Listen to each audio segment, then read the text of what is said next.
Napagkagaling itong si Krishna mga idol.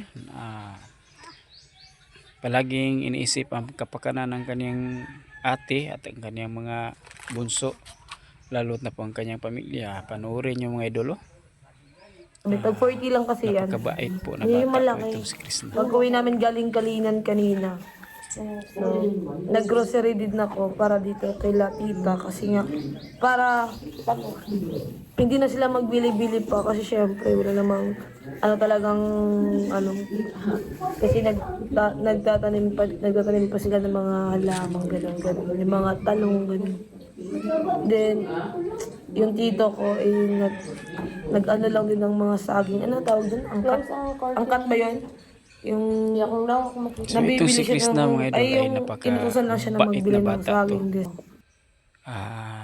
Nagpursige po siyang mangarap, nagpursige po siyang mag-vlog para sa kanyang pamilya at para makatulong sa kanyang pamilya, lalo't na po sa kanyang ate, no, na sabi niya ay walang-wala talaga, at saka kanyang bilhan daw niya ng mga materyales para sa kanilang bahay para makapagsimula po.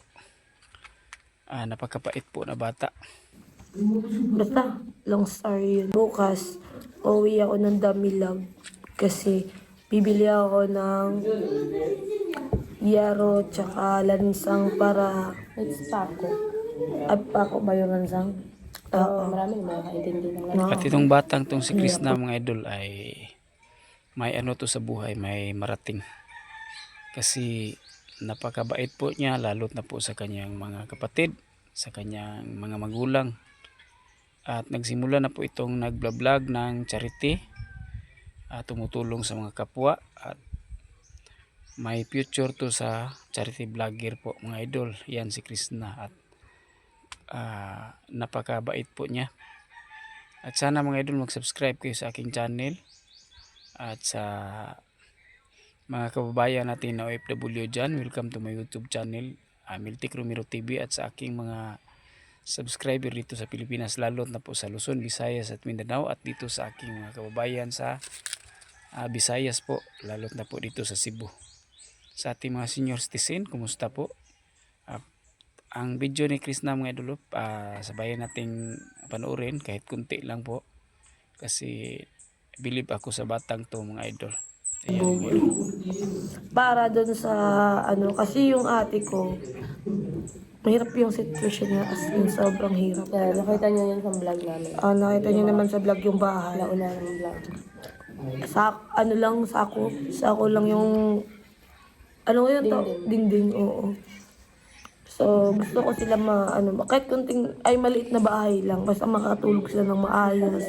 Ay maliit na bata. Hindi maulanan. Yun, so bukas, yun ang una kong gagawin. Kahit pagod tayo, kailangan natin gagawin yun. So, pag uwi namin ng Damilag, dadaan kami ng Mapulang Ipakibato. Kung saan kami makadaan bukas. Bili ako ng yero tsaka lansang ganun, para yung kahoy lang din na para makapagpatayo sila ng kahit maliit lang na bahay, basta makakatulog ng maayos. Kasi yung ayoko maranasan sa mga pamangkin ko ng kasi yung ate ko at yung asawa niya walang-wala talaga. Then yung asawa ng ate ko katutubo, so nandun sila sa bundok nakatira. So yun nga, kasi first time ko din nakapunta, kita niyo yun sa vlog ko, isang beses pa ako nakapunta doon. Yung time na yun sobrang maano ako sa Tarik, grabe yun, sobrang layo. So tapos hindi pa maayos yung nila.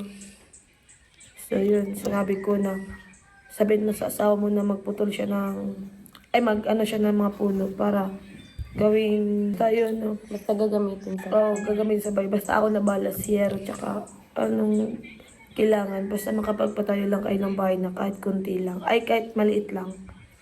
Kasi may pamangkin din ako na maliit, kakapanganak lang din ng atik ko din. Yun ang tinitirahan nila na daming lamok. Tapos, pag naulan siguro natuloy yun. Hindi naman ako nakapasok kasi sobrang liit talaga. Nasa labas lang ako nun. Ang pagpunta namin. So yun, napaisipan ko na Ano, kasi nga wala din, parang walang trabaho pang